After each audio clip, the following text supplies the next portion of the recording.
All of his stuff looked good, so probably too good because it was probably snug, but he was different in everything that he did. He locked up different. He locked up snug. Hey, this is your Olympic hero, Kurt Angle, and you're listening to Snug Wrestling. Oh, it's true. It's damn true.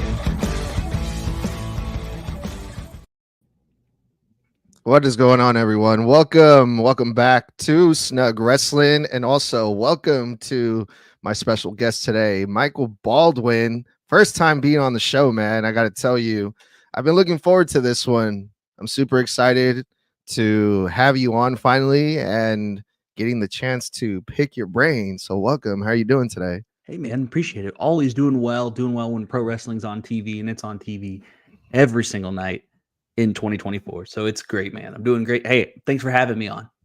Yeah, definitely. I got to say, you're one of my favorite wrestling content creators for so many reasons. Your videos that you have on your TikTok, they get a lot of I got a lot of response from a lot of wrestling fans. They're funny, they're informational.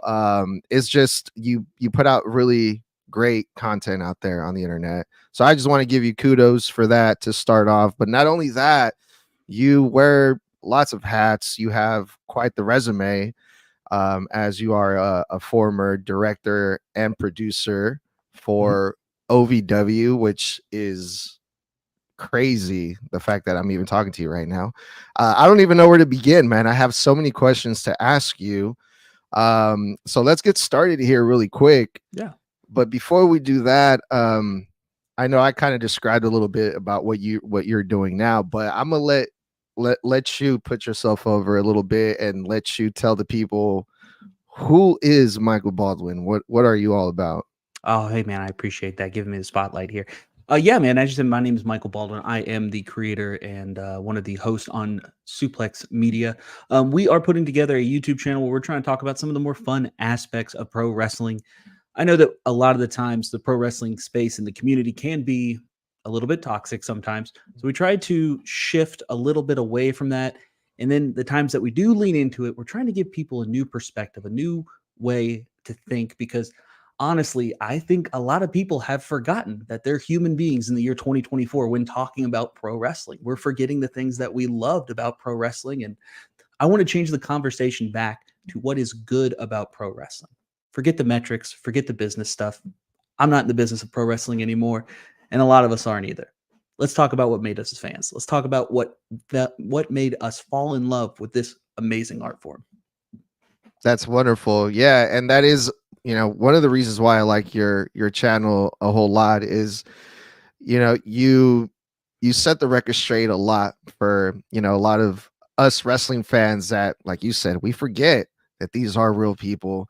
And even me, myself, I get out of hand sometimes, and I kind of have to like stand back a little bit and be like, hey, watch what you're saying there, bro. Take it easy, bro. So that's amazing that you're doing that. And you mentioned that you're not part of the wrestling business anymore, but you were at one point. Oh, yeah. How long ago was that? What year did you get started?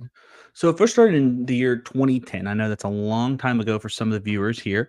But I was in college at the time. I was going to the University of Louisville, and I was working as a photographer for the athletic department, freelancing for the athletic department and working as a photographer for the school paper.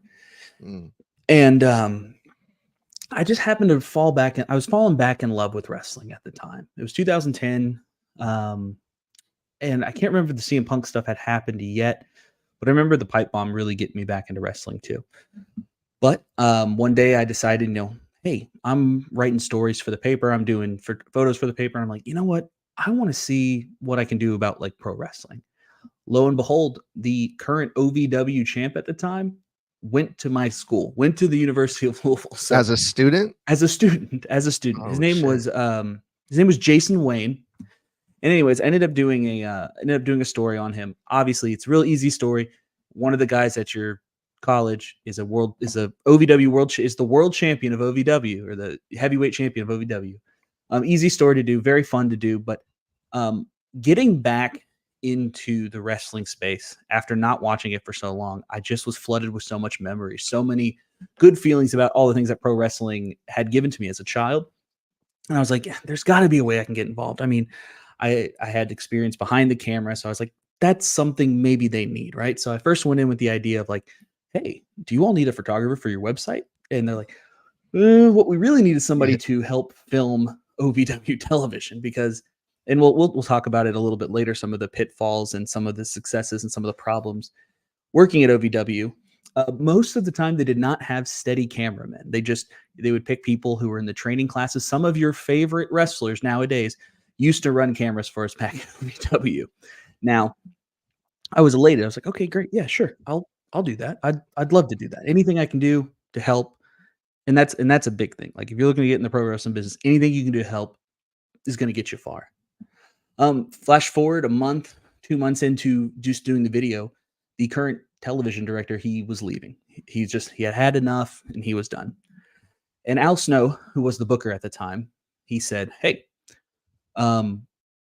we don't have anybody for next week's television. We're on the lookout for one. So if you know anybody, like, let us know. I was like, Al? Me, I'm your guy. Look no more. And that's exactly what I said. I said, Al, can I have one show? Because I always wanted, like, I used to really be into making movies with my friends. We had made skateboard videos back in the day. We'd edited them all and sold them in the local community. And I was like, I want to edit television. I want to direct television so bad, like just one episode. So that was my whole idea. I was like, give me one episode, Al. If it sucks, I'll never bother you again.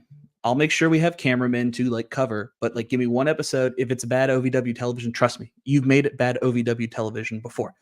I can't make it too much worse. And if I do. And this was to direct the show or to produce it? Or to direct the show. Okay. So for those who don't know, when you're directing in smaller capacities, right? You have what's in front of you is essentially like 3 or 4 monitors, and there are going to be a few buttons. And those buttons are going to allow you to preview a video and then take that shot. You know, you always hear people like in there in production trush, like take that shot, take camera 3, take camera 2. So it is, in a sense, it is like that. But when OVW is such a smaller community, such a smaller backstage, the director is actually switching the cameras by themselves. So I'm making the decision on what shots to take, telling cameramen where to move, reminding them, hey, you know, we got X and X spot coming up, so just get ready. We need you, you know, I need a tight shot at the corner. It's very much like I had never had any experience directing television, let alone television that was live to tape. Let that be a lesson to you kids. Blind confidence and just pray to God you know what you're doing. I mean, it'll work. It'll go a long way. You get so far with confidence, with blind confidence, I swear. And so the next week came, you know, put the show together, and I edited as well. Excuse me 1 second. Yeah, you're good. But I edited the show, and we put it together, and at the end of it, we watched a little bit of it back. He watched me edit it, and he was actually watching the monitor of what was being recorded the whole time. And he had a few tips and tricks, you know, hey, one of the biggest things was we need to keep the camera moving. And that was one of the lessons I learned. But long story short, I edited it. He looked at it. He said, great. All right, do it again next week. And then that turned into, it was a few years, 5 years working with OVW. Yeah. That's amazing. So just to backtrack here a little bit. So when you first got started, it was like 2010. Were you already familiar with OVW at the time? Or was it like you just had learned about the company and it was all brand new? So growing up in Louisville, Kentucky, where OVW is held, OVW has, especially in the 90s, had a very strong showing in the community. So back in the day when they were the developmental for WWE, they would do shows. They would do house shows.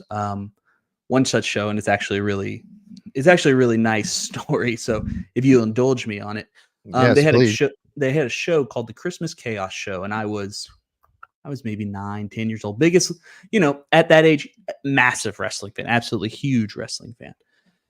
And they had a house show that they were going to film at the Louisville Gardens, which was a local arena here. And Stone Cold Steve Austin, Kane, The Big Show, the Hardy Boys, and Lita. I think that was it. Yes, that was all of them. And they came down to do a show. And the night of the show, it snowed. I mean, we had one of the worst blizzards that we had in some time. And my dad at the time, he was working out of the state, would fly back home on the weekends. And he was flying back home that Friday, and he got to Cincinnati, Ohio. Louisville, Cincinnati is about like 90 minutes, 2 hours away, right?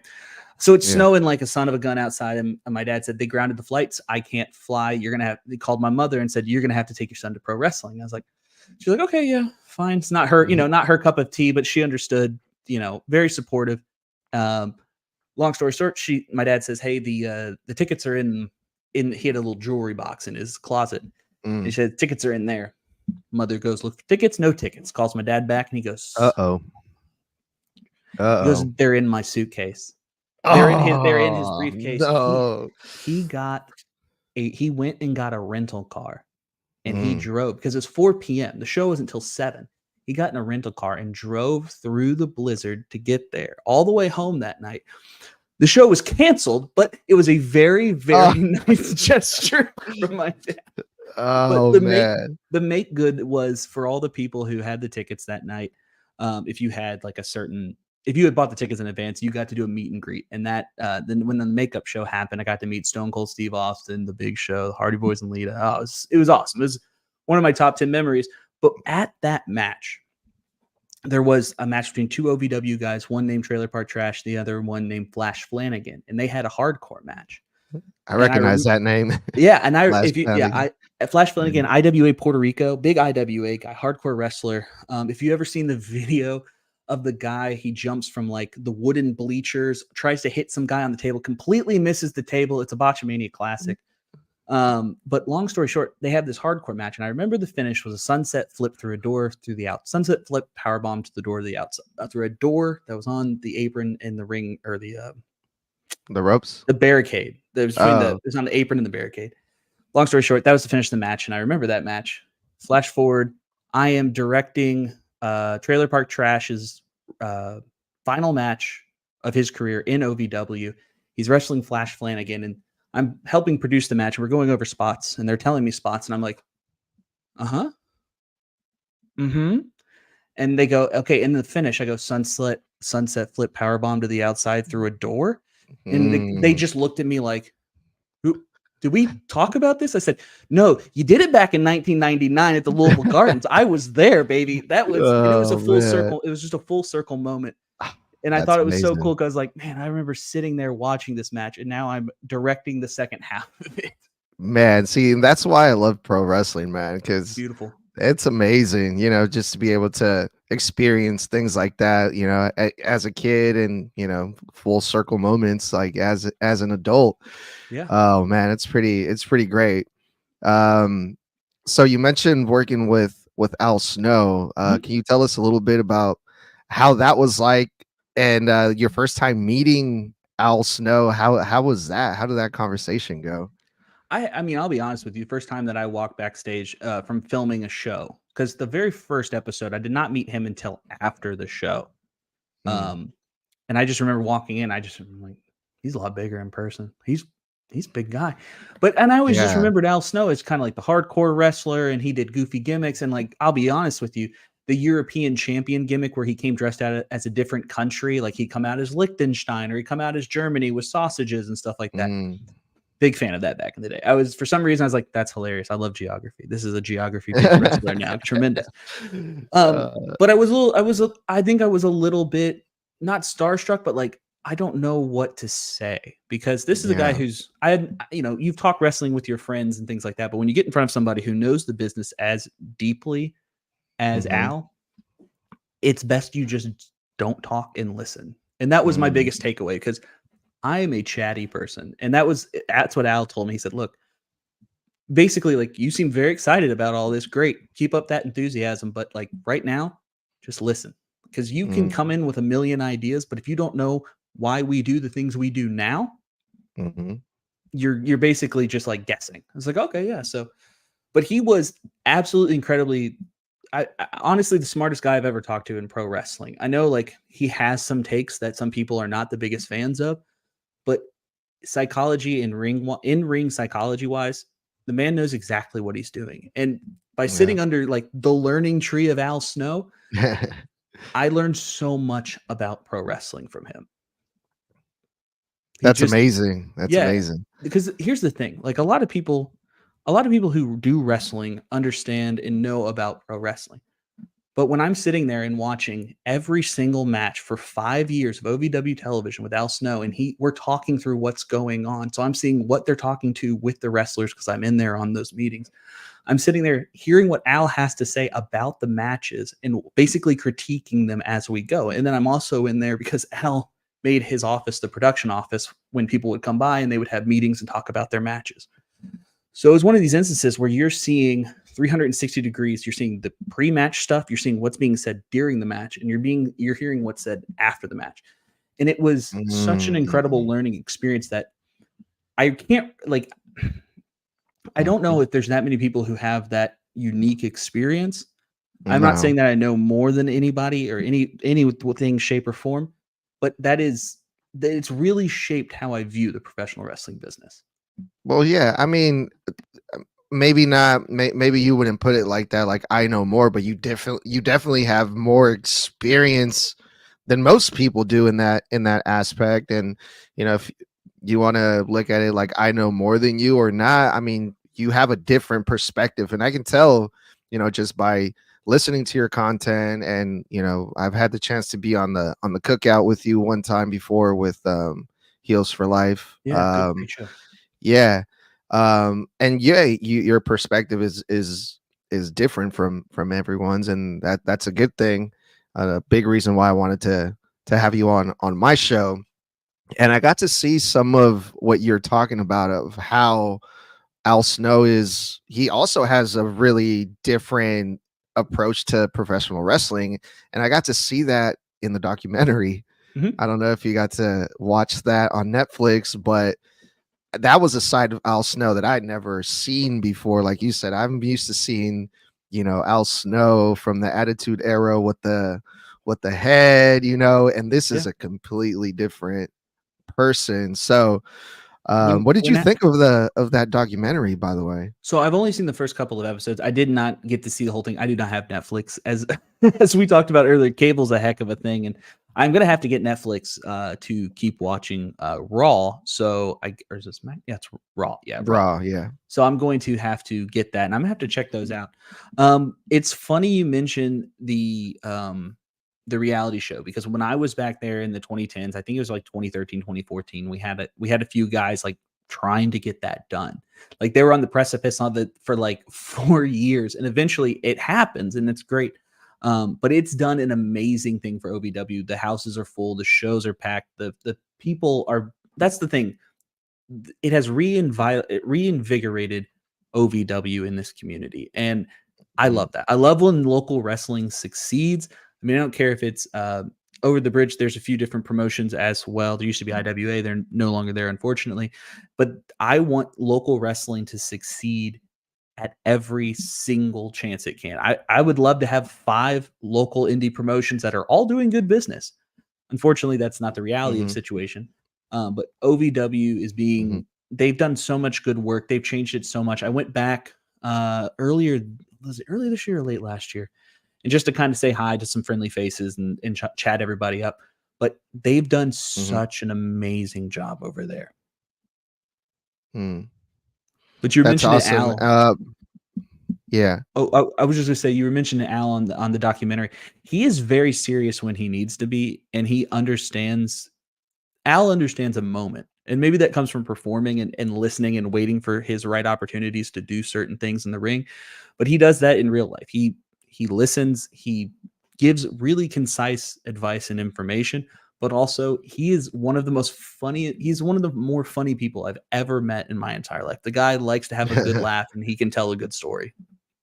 Yeah, I mean, I'm sure he entertained the hell out of me growing up as a kid, so that doesn't surprise me about Al at all. Other than Al, any other familiar names that we might know that you had the chance to work with there? Yeah, sure. So Al was the booker. So he was in charge of essentially every major decision on who's winning, who's losing. Now there was other producers below him. So a producer, they'd talk matches over with people. They would talk about what spots we're getting. That's where I would help with the producing, is I would go talk to people about, hey, what spots are you doing? Because, you go to somebody who doesn't understand how the camera aspect of it works. They just show up and they just say, hey, we're doing a 450 splash. Well, when?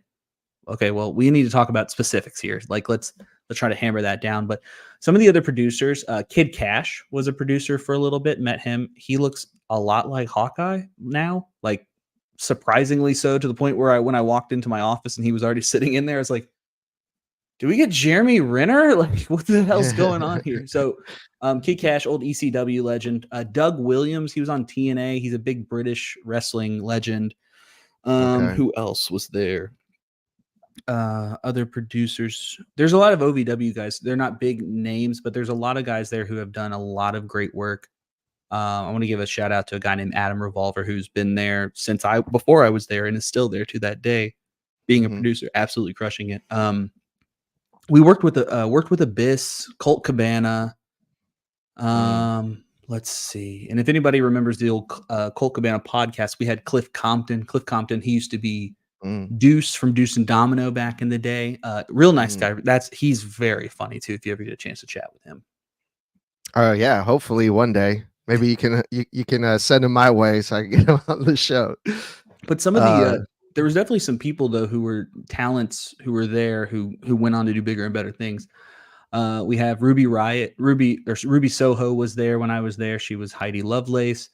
Sam Shaw was there. He's Dexter Loomis now. Those are the two. Holy shit! That's crazy. They were.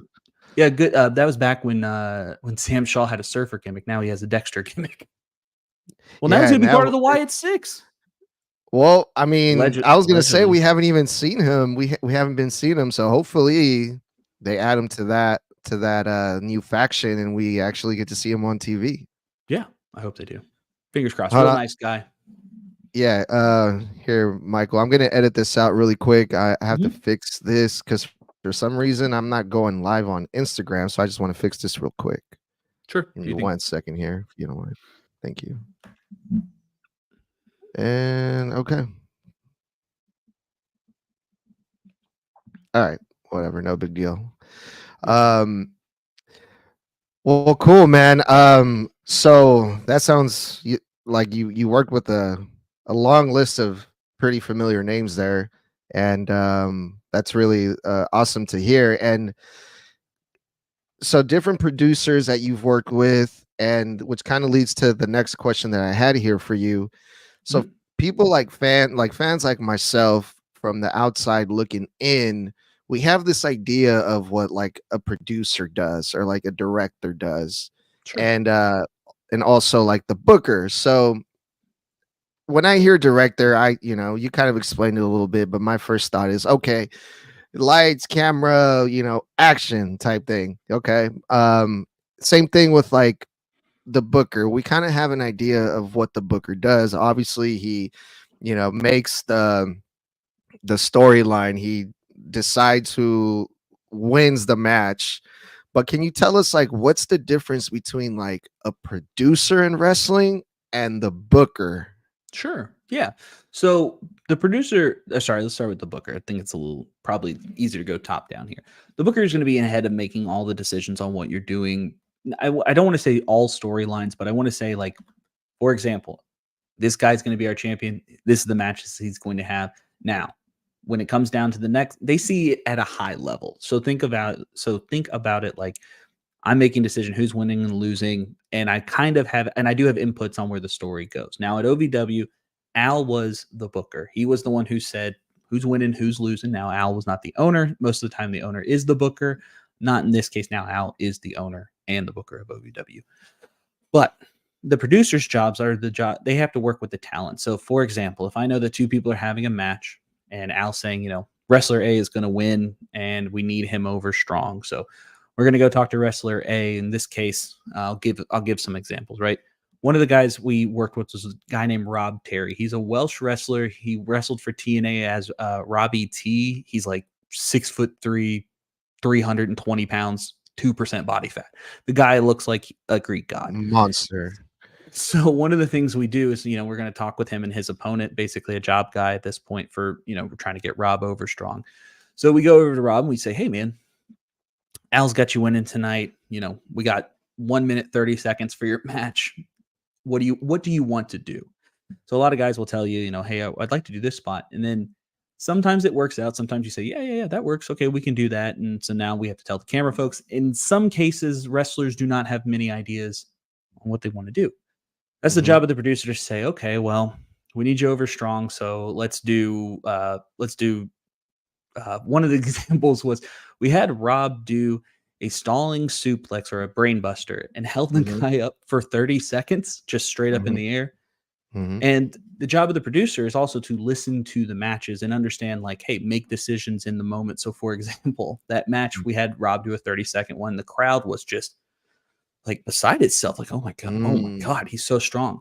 And so we take the radio, and this is another little behind the scenes thing. If you notice, the referees have an IFB, which is the little earpiece that's connected Mhm. directly to the production office or where the booker is or where the producer is or however. And I do want to preface this. It can be different at different promotions. You can run it however you want, but we'll tell, the producer will sit there. So one of the things, Al was producing the match, and he says, he hits the walkie-talkie and talks to the referee. He says, "Tell him to hold it do another one. Tell him to hold it for a minute this time." Oh shit. So he Okay. goes and he does it for a minute, and the crowd is just absolutely coming unglued. And he gets Mhm. on the thing, and Al's screaming, and he goes, "Do it for 90 seconds!" And so and you see Rob's face on the camera. He's like, so he ends up holding a guy up for 90 seconds. And that was Al being a good producer, listening to the crowd, understanding what was going on in that moment, and making decisions to make that match better. Now, Mhm. we added a bunch of time to that match. Now, for those who Mhm. don't know, when you're producing a match, you get time segments. So each segment of the show, let's say it's 10 minutes. That's from entrances to camera off. So you have 10 minutes for this match. In the fictitious match we just had, it was a 90-second match. We made it go over a couple minutes. Now we have to shave that time off other places. And that's another job of the booker or the producer in this. I get in OVW's case, it was Al. He was the producer and the booker on that match. He would go through and he'd find the time. Then we'd have to explain. We'd go send another producer and go, "Hey, go tell Jason his match has been cut 2 minutes. Sorry." Mhm. So then the producer would sit down with them again and say, "Okay, we had an 8-minute match. Now we have a 6-minute match. Now we need to do X, Y, and Z." So a lot of the producers would be running around while the show was going on and getting stuff done. I would do a lot of the pre-producing, and also producers produce backstage segments, those pre-tapes you see, people standing around Yeah. awkwardly looking at things. So that's kind of their role. Awesome. Okay. Well, that clears up a lot of things. A lot of a lot of the time that I spent watching wrestling. That's one of the things I always wondered about. Like like how does that work? So thank you for clarifying that for me. Yeah, Finally. it's a lot of one of the thing I learned about pro wrestling. It's a lot of meetings about things that ultimately have to get changed. Like there's a lot of on the fly stuff. So like when you hear that people are they're booking this to the last minute. Okay, they might be producing things to the last minute. In some cases, you would get there on a Wednesday and the script would be like, "No, this is terrible. We have to start over," and you'd have to book a show kind of on the fly. Mm, But a lot of it is having meetings, talking about things, and then like, that whole thing is on fire. We need to do something different now. mm.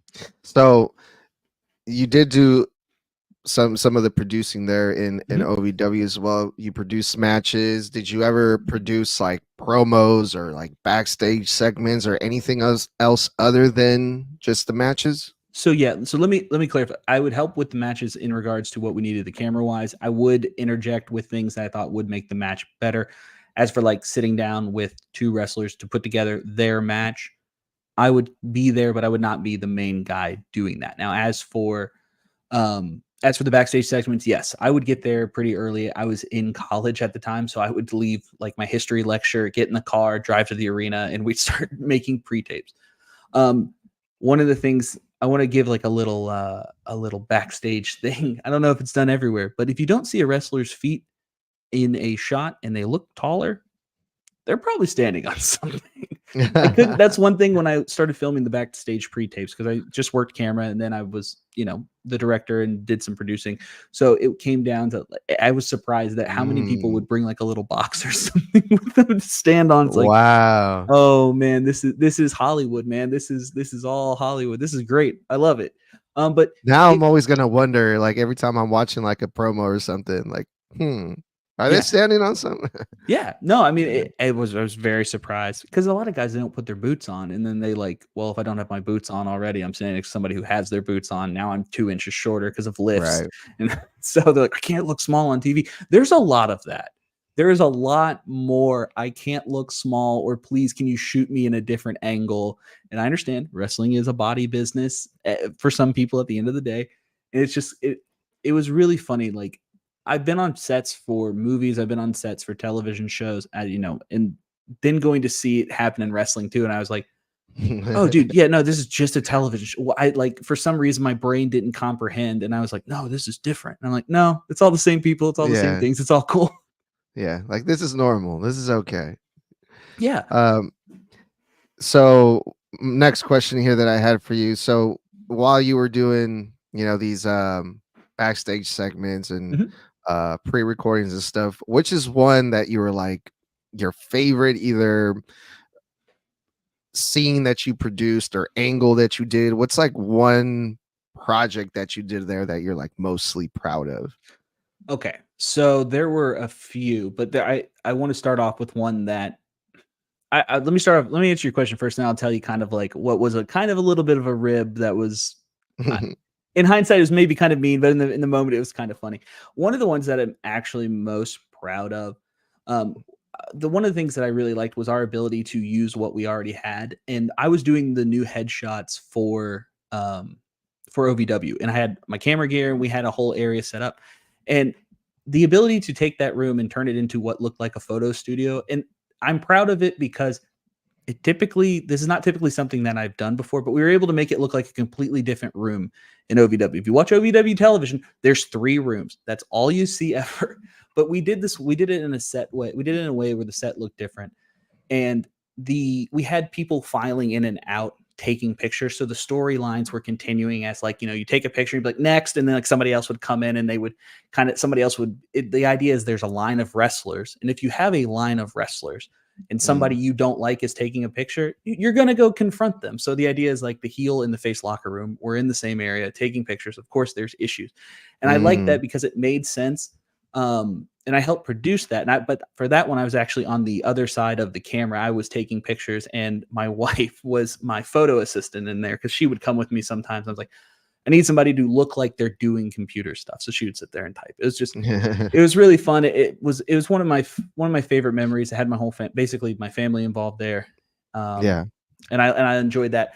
But I'll tell you what, some of these pre-tapes are a bit of a slog.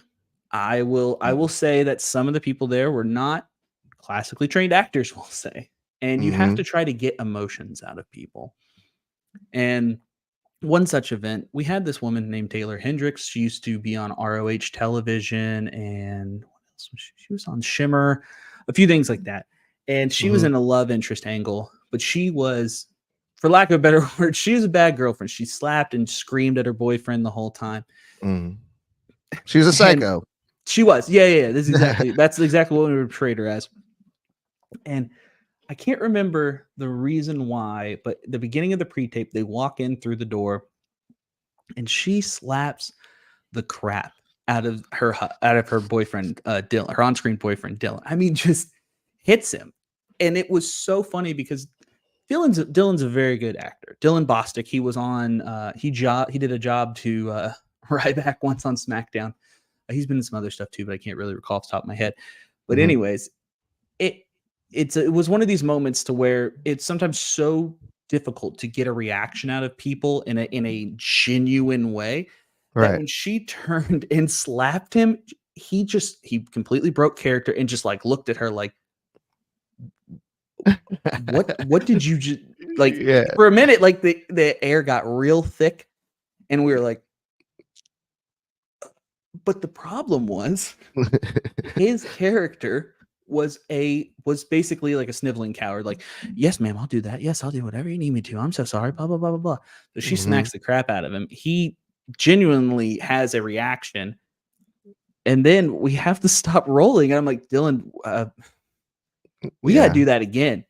And then, and I can't remember who, but the boys had started gathering around I'm at the camera up front. So everyone's just kind of in the hallway behind, like because they've heard this slap now, and they're like, "What's going on? Like, I want to see this."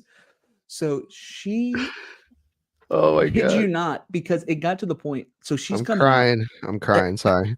You're good. Go on. She slapped. So we go take two, right? We go take two. Dylan Mhm. comes in the door. Taylor says, da, da, da, says the line, hits the mark, smacks him again. I mean, just lights up again.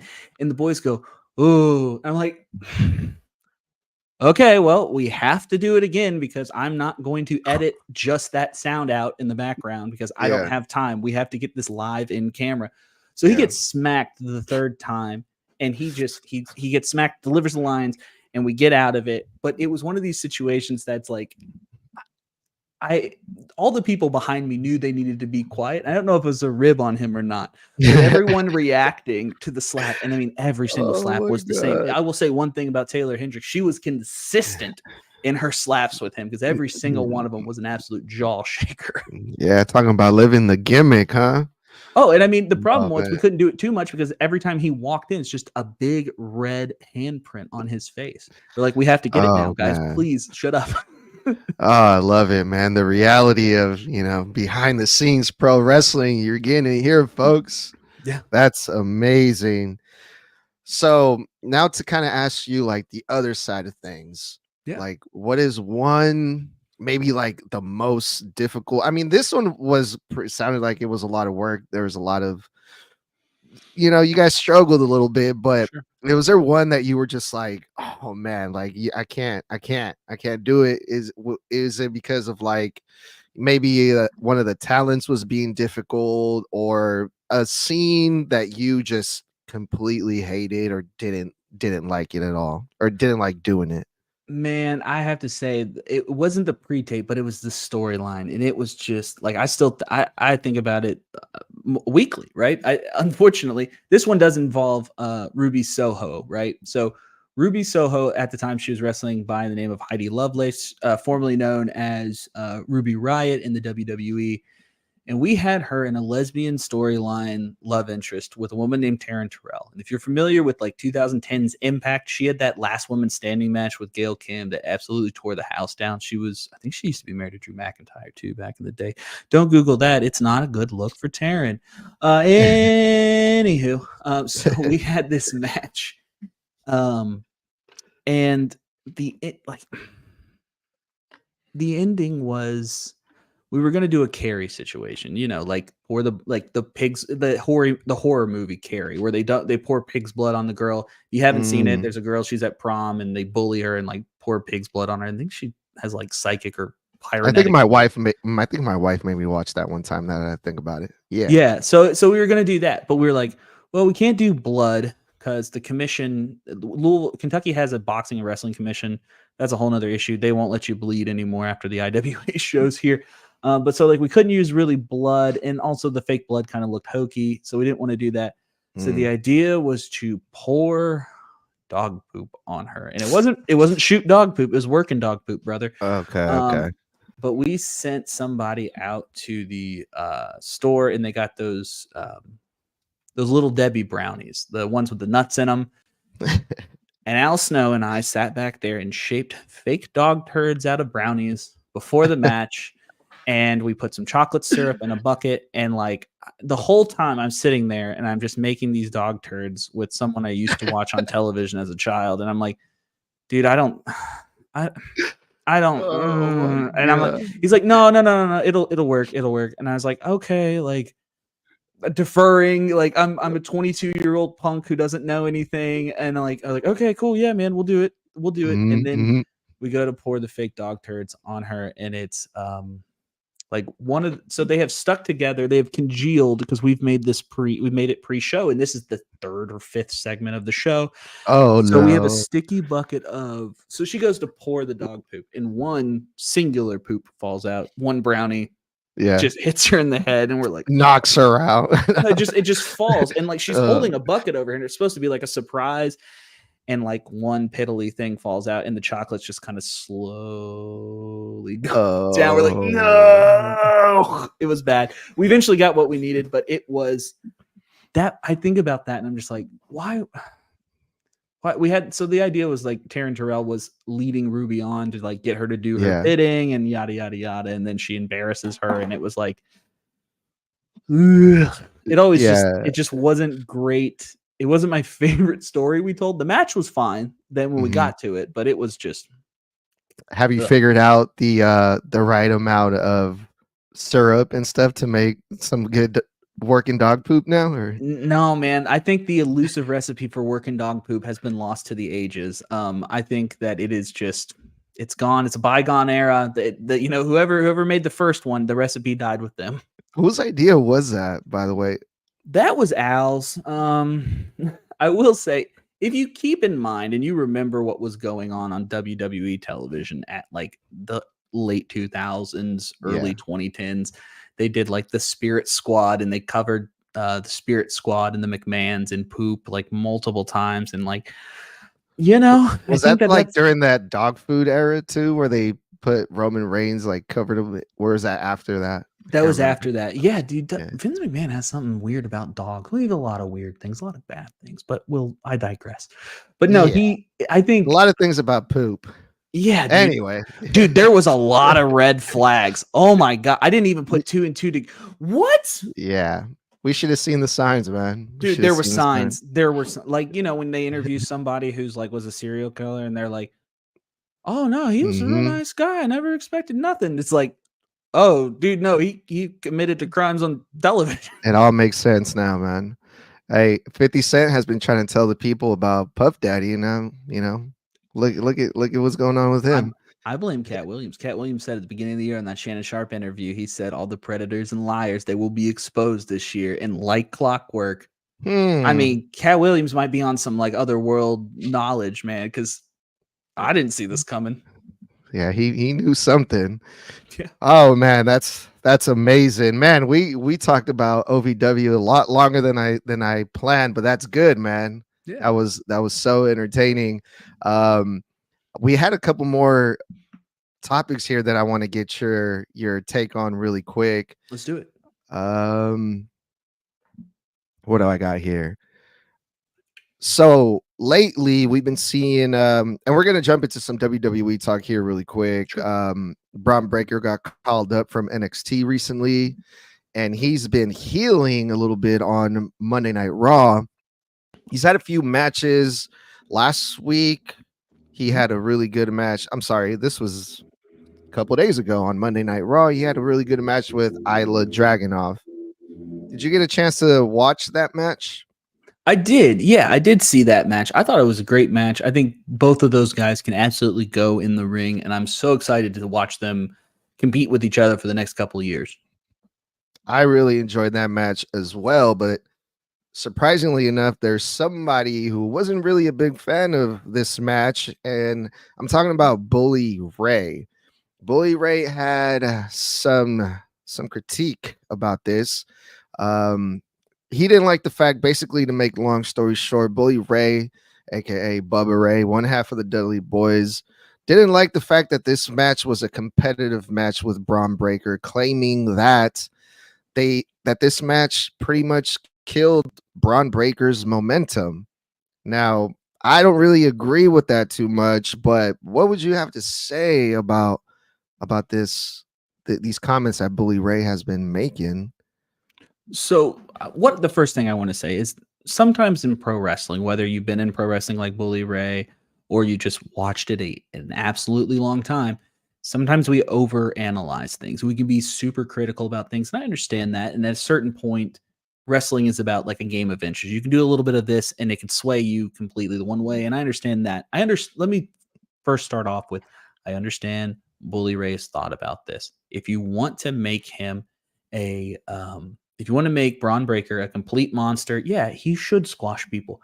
But you know who he shouldn't be squashing is probably the guys on your roster. Like, throw him a job match, because ultimately having Ilya Dragunov look competitive for a little bit only helps Ilya Dragunov's stock.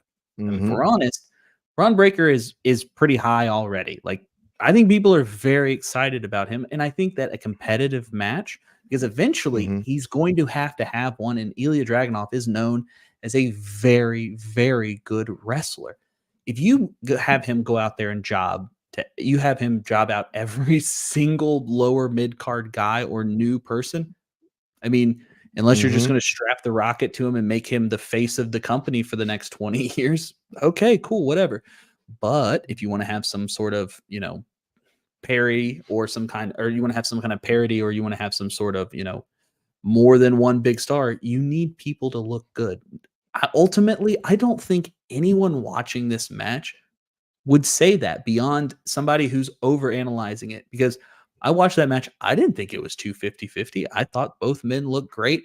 And then Braun Breaker threw Ricochet through a car window. I don't know, man. Seems Mhm. strong to me. Yeah, my thoughts exactly. When I first read this, I was like, well, to be fair, Braun Breaker came up. He already did the squash matches for like what, 2 or 3 weeks in a row. Yeah. Like we can't see him do squash matches all the time, because then we'll just have another Goldberg That's just right. beating everyone all the time. Eventually, he has to have competitive matches. But this is where I start to get picky, and probably where I'm gonna get heat from this. What Bully Ray was saying about this match, these were my thoughts about Braun Breaker's last match last week versus Ricochet. Mhm. He had a competitive match versus Ricochet last on Monday Night Raw, and that's when I was like, I don't know how I feel about Ricochet being on that same level as a Braun Breaker. I mean, especially now, hindsight being 2020, that he's potentially leaving or he's getting written off. Sure. But he had a really competitive match last week with Ricochet. I can understand him having a competitive match with Isla Dragunov, but Ricochet, No, I I don't I know. get I get that. And I think what's one of the beautiful things about pro wrestling is you can spin however you want to spin it. If I could easily just say, well, Ricochet is a veteran of the main roster. He knows what it takes to win at that high level, being an intercontinental champion, having such big matches like against Logan Paul. And Braun Breaker is new to that environment. Coming from NXT, it is a smaller place. He does have rage issues, which you are seeing not only just in like young wrestlers, but you see it in like young NFL talents. Man, they got that raw power and emotion and can go out there and absolutely crush it, but they might not be so focused. They can get easily distracted. And I think that that's how you could tell that story. If you eventually you want to put Braun Breaker against a Randy Orton and you want to make Randy Orton look good, you don't want, and you want Braun Oh, Breaker to lose. they've been making Randy look really good. They're Yeah. really protecting Randy. Oh, I can't wait Mhm. till Randy has to run into his own legend killer eventually. Braun Breaker, maybe. Wink, wink. I think that if you Yeah, had that match and you had, oh, you are the legend killer. Okay, cool. Well, now you're the legend. Meet the new school. yeah. Or how about Randy versus Gunther? Yeah. I mean, we should get that match, man. He didn't really get pinned at King of the Ring, man. I need a definitive finish. Asterisk by Gunther's crown. Yeah, for sure. Um, so yeah, I mean Braun Breaker, he's not dead in the water. No, He's on his no. way up, man. He's going places in the WWE. But You yeah, think it's he hold always is you think he's holding gold by the end of the year? no, no. It's too soon. I'll give it to maybe next year. I'll say next year Okay. for sure. What about you? What do you think? I mean, I think him holding the IC belt over there, I think would be very cool. I think that might be an interesting if they go with Chad Gable and Chad Gable saves the company and keeps moving on. If they don't pull the trigger on Chad Gable, I think Sami Zayn and Braun Breaker would have a hell of a match eventually. I That think an IC title for him, bring in the new year onto Netflix with someone with that speed, with that ability, who can cut a promo. Man, I think he's a good shout for the new face of the IC title in the NXT, because you can have him wrestle on every show and he's going to do something and that people are going to be talking about. Yeah, definitely. I definitely see him in that category as well. We'll see what happens with Braun Breaker. Um, moving on here really quick. Jordan Grace. There's been talks about the WWE buying out her TNA contract. Apparently, this is a thing that WWE has done before. I've never heard of this before, where they just buy out their contracts straight from TNA. And this is something that the WWE is interested in doing instead of having this crossover that they're trying to do, bringing people from TNA to WWE. WWE is coming after Jordynne Grace, and they want her in the WWE badly. What have you been a fan of what she's been doing lately and over on NXT? Yeah, man. I think Jordynne Grace has an amazing upside. I think she's an amazing wrestler. Anybody who can get their body trained like how she can, if you've ever seen Jordynne Grace before she got real jacked, she was a little bit bigger, but still looked great, still great wrestler, could move well. But she has absolutely transformed herself over the last couple of years. And I think that she is a star. And this is no shade against TNA, but she is a bigger star than TNA not deserves. I don't want to say deserves, but she's a bigger star who needs to be on a bigger stage, On a for bigger sure. platform. For Yeah. sure. She's tailor made. As for them buying out the contracts, yeah, I had heard that, and I'm real interested in that because allegedly she got paid $100,000 for those 3 NXT dates, which is, I mean, if that's not, It's a pretty penny. yeah, it is a pretty penny. I told a bunch of my friends, a bunch of guys in our wrestling chat. I said, "Man, this seems like the Rent-A-Center like deal for Jordynne Grace. Like they're like, try it before you buy it, make installment payments, and then just buy it from TNA when you're done." I think that that's exactly what's going to happen because I can't think of a woman more tailor made for the WWE before. Her and Jade Cargill seemed like they were just created in a lab for WWE. Yeah. Oh my God. And when we get the they're Jade phenomenal. Cargill, when we get that match, Jordynne Grace versus Jade Cargill, Yep. the internet's gonna have a day. Yeah. Book it, Papa H. But no, this is what was reported by Mike Johnson of the PW Insider. In fact, it says this would not be uncommon, the fact that WWE buys out contracts from other promotions. With WWE literally purchasing an athlete's contract from TNA with an agreement between all parties. The well-known journalist reported, Mike Johnson says, "I don't think that they're going to steal her, but I think that there's real interest between the two parties, which will lead to a long-term agreement between Grace and the WWE at the end of her contract, if not before. There's a real possibility that the WWE will make an offer to buy her contract from TNA." So that's like, I didn't even know that was possible because you hear about, the 90-day,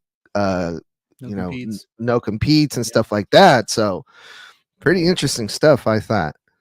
I think so too. And if this is the way that we're doing things, it's going to make negotiating for professional wrestling talent very interesting over the next couple of years. And I know that's a big topic right now, but if we have working relationships, like WWE apparently has a working relationship with TNA, AEW to New Japan, yada, yada, yada.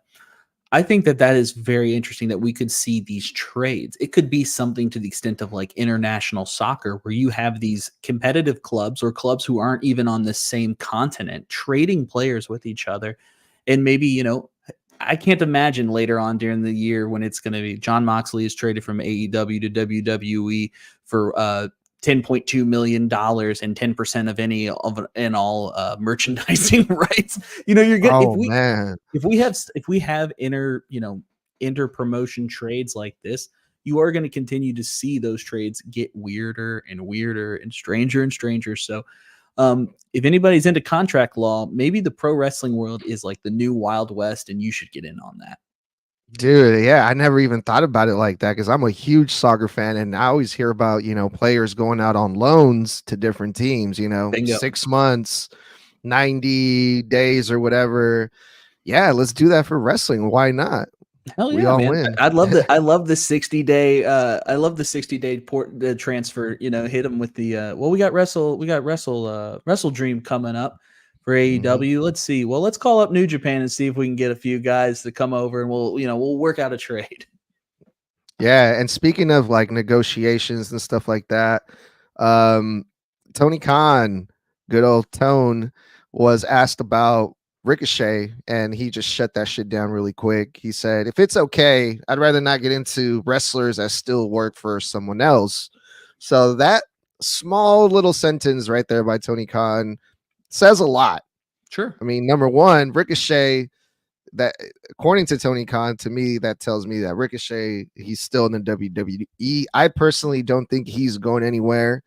Do you think Ricochet is leaving? Oh yeah, I definitely think Ricochet is leaving, and it's no shade against WWE, but Ricochet has not been prominently featured. My problem, I know people, there's gonna be a lot of comments say, "Well, Ricochet can't talk, Ricochet can't do this," and that's fine, well and good. But the problem is, it's hard to write. Like the WWE has writers. Every wrestling company has writers.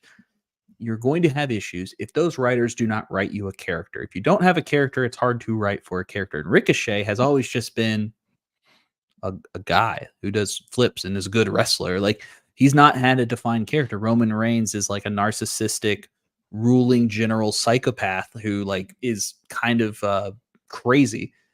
You know, Yeah, that's easy to write for. Cody Rhodes is the all-American good guy. You know, he's Hulk. baby He has a face. Hulk. Yeah, he's the Hulk Hogan archetype. Just write the same stuff he did for Hulk Hogan. But when okay, what's Ricochet's thing? He's got a cool beard and he's from Paducah, Kentucky, and he does flips.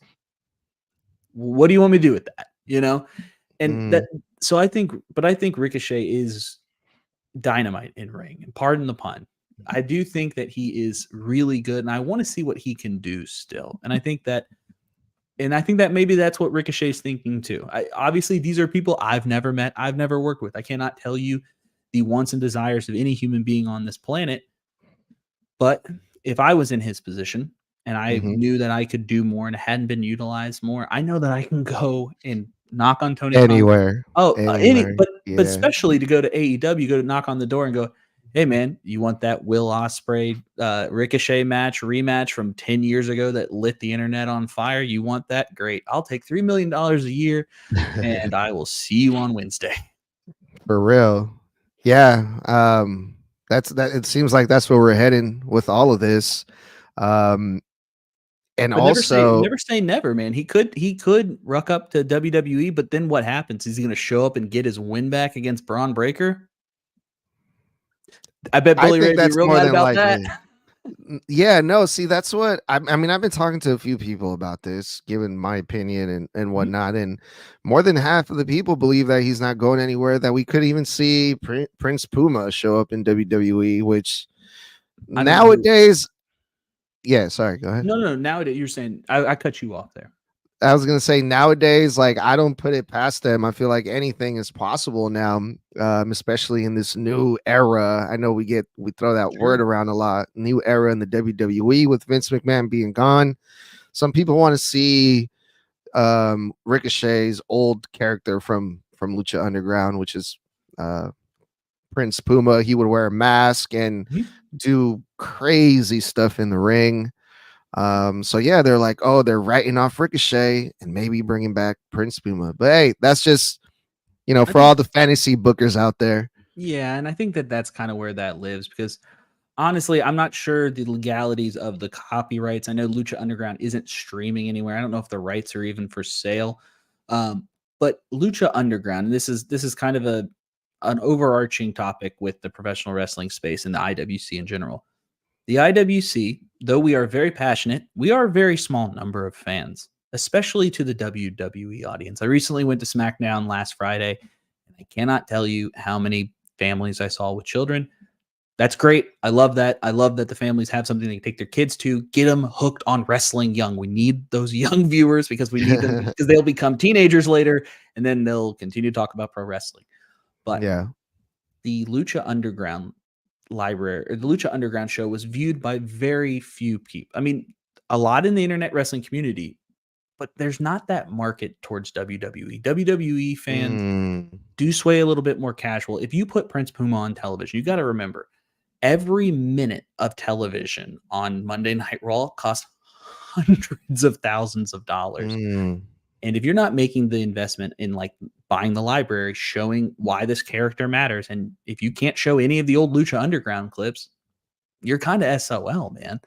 I mean, yeah, no, I do think it is a write off. If he does come back, I would be absolutely shocked and overjoyed to have Prince yeah, Puma back. If that's what happens in WWE, I'd be excited because I love pro wrestling that rewards me for watching pro wrestling. You know, that's the one thing yeah, I liked but about it. but very unlikely though. It is unlikely. Yeah. At the end of the day, they do have shareholders they have to keep making money for, and a small beloved promotion, the last one WWE bought and brought back, ECW, I didn't go so well. No, yeah, definitely not.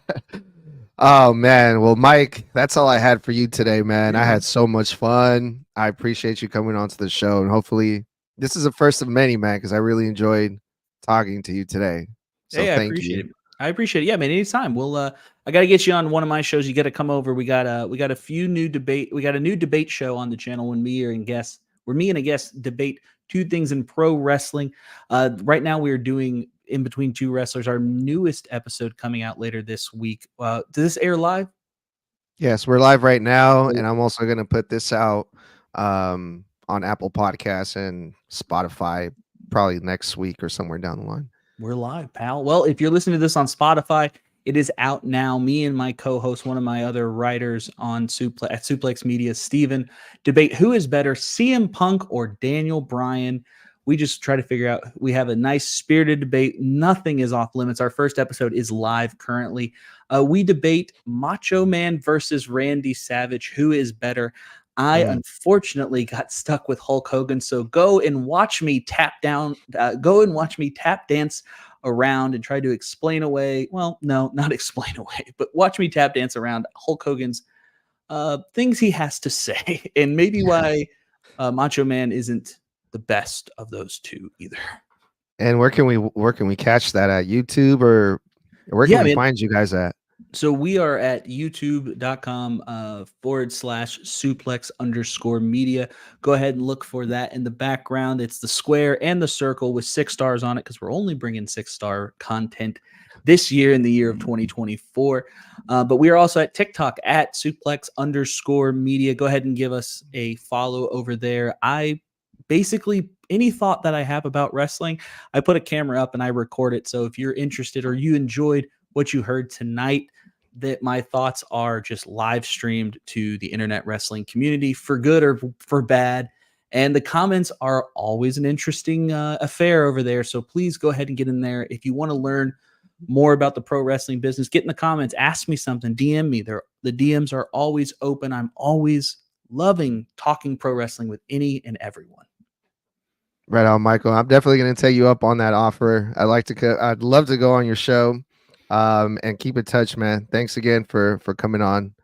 And we'll see you guys soon. Thank you guys. Thank you everyone for listening. My name is Edgar, the host of Snug Wrestling, and we'll talk soon.